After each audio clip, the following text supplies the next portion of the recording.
উদ্দেশ্যে আসেন তারা। আজকে কিন্তু দ্বিতীয় দিনের সফর এখান থেকে শুরু করলাম। আজকে সুন্দরবনের দ্বিতীয় দিনের ব্লগ। আমরা এই যে হোটেলে ছিলাম, এই যে মাতরু হোটেল, এখানে ছিলাম। আর সকালবেলা কিন্তু একদম রুমেই খেজুরের রস দিয়ে গেছে 1 গ্লাস। তো সকালবেলা খেজুরের রস খেতে খেতে এখান থেকে ব্লগটা শুরু করি। তো দেখতে থাকো আজকে সারাদিন কী হয়।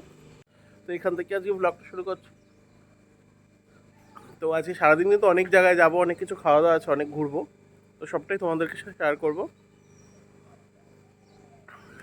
আমরা কিন্তু হোটেল থেকে বেরিয়ে গেছি লঞ্চের উদ্দেশ্যে। সারাদিন আমরা কিন্তু এখান থেকেই উঠবো লঞ্চে, আর লঞ্চে আমাদের খাওয়া দাওয়া ঘোরা আজকেও সব লঞ্চেই হবে সারাদিন। আর গ্রামের মেট্রো রাস্তা থেকে চললাম লঞ্চের উদ্দেশ্যে। দেখো দুর্দান্ত লাগছিল, গ্রামেরই মাটির রাস্তা, আর মাঝখান থেকে যাচ্ছে, আর দুদিকে সুন্দরী গাছের বাগান, বলতে গেলে জঙ্গল, দুর্দান্ত একটা ফিল হচ্ছিল। তো দেখো আমরা চলে এসেছি কিন্তু আমাদের যে পায়রাখালী ঘাট, ওই পায়রাখালী ঘাটের উদ্দেশ্যে। এখান থেকে কিন্তু আমরা লঞ্চ ধরবো আজকেও, আবার সারাদিন ওখান থেকেই জার্নি হবে।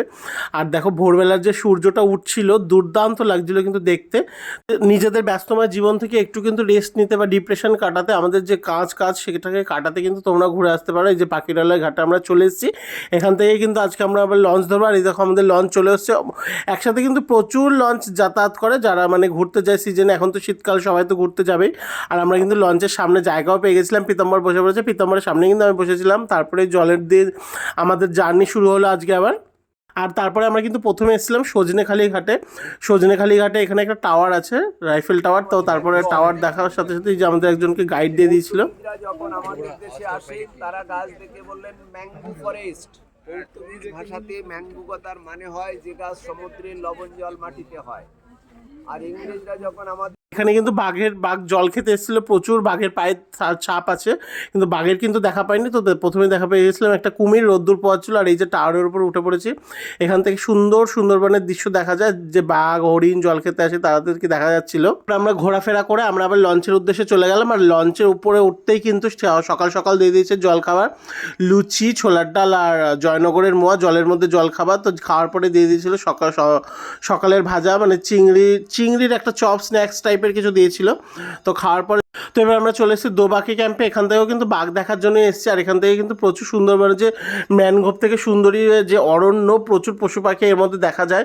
আর এখানে কিন্তু বাঘ খোলা থাকবে, তোমরা ব্যারিকেডের মধ্যে থাকবে, দুদিকে ব্যারিকেড দেওয়া আছে, দেখতেই পাচ্ছ। এখানে কিন্তু পশু পাখি সব খোলা অরণ্যে ঘুরে বেড়ায়। এখানে দেখো একটি হরিণ জল খেতে এসেছিলো, সেটাই দেখছিলাম। আর এই যে বনবিবির দেবী, এই দেবীকে পুজো করে কিন্তু সুন্দরবনের মানুষরা এখানে যে জঙ্গলে যাতায়াত করে বা জঙ্গলে কোনো ব্যবসা বাণিজ্য করতে যায়, এই দেবীকে পুজো করেই যায়। তো আমরা এখান থেকে ছেড়ে দিয়েছি, এখানেও কিন্তু বাঘের দেখা মেলেনি। তো এবার আমরা যাচ্ছি আবার লঞ্চের উদ্দেশ্যে। আর এখন প্রায় দুপুর হয়ে গেছে, এবার আমরা দুপুরের খাওয়া দাওয়াটা করে নেবো জলের মধ্যে।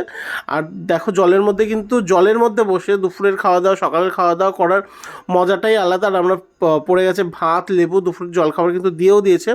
ভাত, লেবু, তোমাদের 3 দিন যে থাকবে, 3 দিনে কিন্তু আলাদা আলাদা মেনু থাকবে। 3 দিনের এক বেলাতেও আর একটা মেনু রিপিট করা হবে না।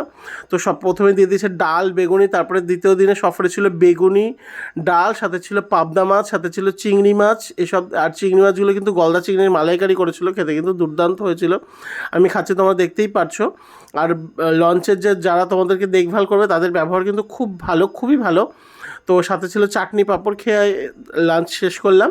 তো দেখো দুপুরবেলা আবার চলে এসেছি এখান থেকে। এইখানে কিন্তু ফাইনাল আমাদের বাঘ দেখা মিলেছিল। এটা আর একটা স্টপেজ দেবে। তো এখান থেকে সামনেই বাঘের হাসপাতাল। তো ওখানে বাঘের দেখা পেয়েছি আমরা। এখান থেকে 30 টাকা করে টিকিট কেটে নিয়েছিলাম। আর ভেতরেই দেখো বাঘের দেখা মিলে গেছে।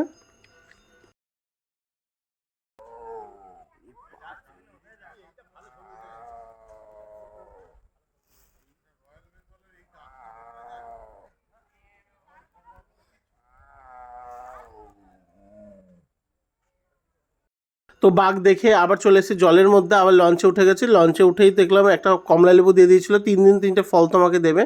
তো সন্ধ্যাবেলা লঞ্চে কিন্তু তোমাদের সন্ধ্যার টিফিন করে এখান থেকে আমরা চলে এসেছিলাম আবার মাতরু হোটেলে। ওখানে একটু সন্ধ্যাবেলা নাচানাচি করে দ্বিতীয় দিন ছিল ঝুমুর নাচের ব্যবস্থা। তো ঝুমুর নাচ করে রাতের ডিনারটা করে, রাতে কিন্তু ছিল ফ্রাইড রাইস, মাংস খেয়ে আজকে ব্লগটা এখানে শেষ করলাম। যদি ভালো লাগে লাইক কমেন্ট শেয়ার করে দিও। টাটা।